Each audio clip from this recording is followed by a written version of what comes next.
ചെറുനാരങ്ങ കൊണ്ട് അച്ചാറുണ്ടാക്കാം. അപ്പോൾ ഞാൻ ഇഡ്ഡലി പാത്രത്തിൽ ഒന്ന് ചെറുതായിട്ട് ആവിയേറ്റി എടുക്കുന്നുണ്ട്. അധികം വേവിക്കാതെ ജസ്റ്റ് ഒന്ന് ആവിയേറ്റി എടുക്കുക മാത്രമേ ചെയ്യുന്നുള്ളൂ.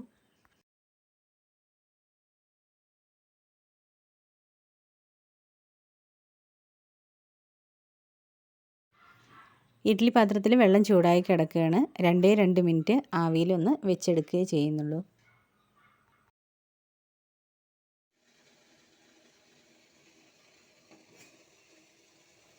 2 മിനിറ്റ് ആവിയിൽ വെച്ചെടുത്ത നാരങ്ങ ചൂടാറിയതിന് ശേഷം ഒരു നാരങ്ങ 4 കഷ്ണങ്ങളായി മുറിച്ചെടുക്കുകയാണ് ചെയ്യുന്നത്. ഈ രീതിയിൽ മുറിച്ചെടുത്തിട്ടുണ്ട്. ഇനി ഇതിലേക്ക് ആവശ്യത്തിനുള്ള ഉപ്പ് ചേർത്ത് കൊടുക്കാം. ഉപ്പ് ചേർത്ത് നല്ലപോലെ ഒന്ന് ഈ സമയത്ത് തന്നെ മിക്സ് ചെയ്ത് വെക്കണം.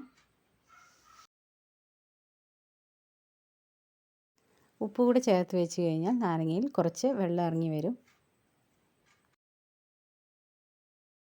ഇതിവിടെ ഇരിക്കട്ടെ. ഇനി അച്ചാർ ഉണ്ടാക്കാൻ തുടങ്ങാം. ഒരു മൺപാത്രമാണ് അടുപ്പിൽ വെച്ചിരിക്കുന്നത്. ഇതിലേക്ക് ആവശ്യത്തിനുള്ള നല്ലെണ്ണ ഒഴിച്ച് കൊടുക്കുന്നുണ്ട്. ഏകദേശം 3 ടേബിൾ സ്പൂണോളം നല്ലെണ്ണ ഒഴിച്ച് കൊടുത്തിട്ടുണ്ട്. എണ്ണ ചൂടായി വരുമ്പോൾ ഇതിലേക്ക് കുറച്ച് കടുക് ഇട്ട് കൊടുക്കാം.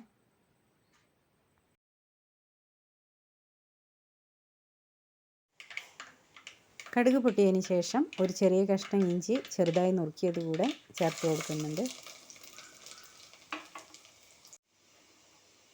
കുറച്ച് വെളുത്തുള്ളി കൂടെ ചേർത്ത് കൊടുക്കാം. 2-3 പച്ചമുളക് മുറിച്ചത് കൂടെ ചേർത്ത് കൊടുക്കാം.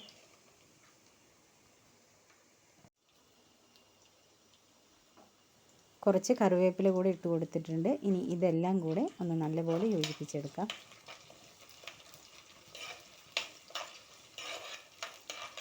ഒരുപാട് വഴറ്റിയെടുക്കേണ്ട കാര്യമില്ല. ഇതിലെ പച്ചമണം എല്ലാം ഒന്ന് കളഞ്ഞെടുക്കണം, അത്രയേ ഉള്ളൂ.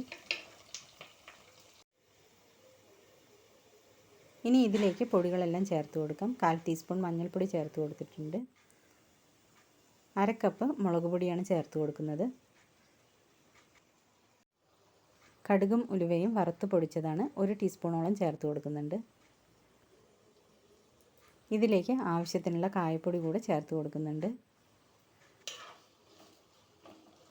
ചെറിയ തീയിലിട്ട് പൊടികളുടെ പച്ചമണമെല്ലാം കളഞ്ഞെടുക്കാം.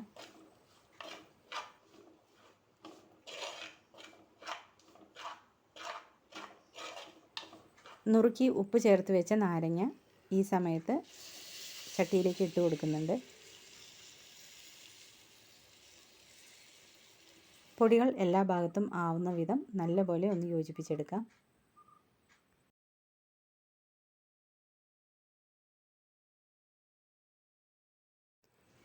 മിക്സ് ചെയ്ത നാരങ്ങയിലേക്ക് 1 ടേബിൾ സ്പൂണോളം പഞ്ചസാര ചേർത്ത് കൊടുക്കുന്നുണ്ട്.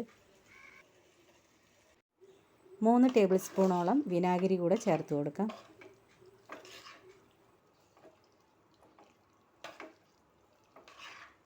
വിനാഗിരി കൂടെ ചേർത്തതിന് ശേഷം നല്ലപോലെ യോജിപ്പിച്ചെടുക്കണം.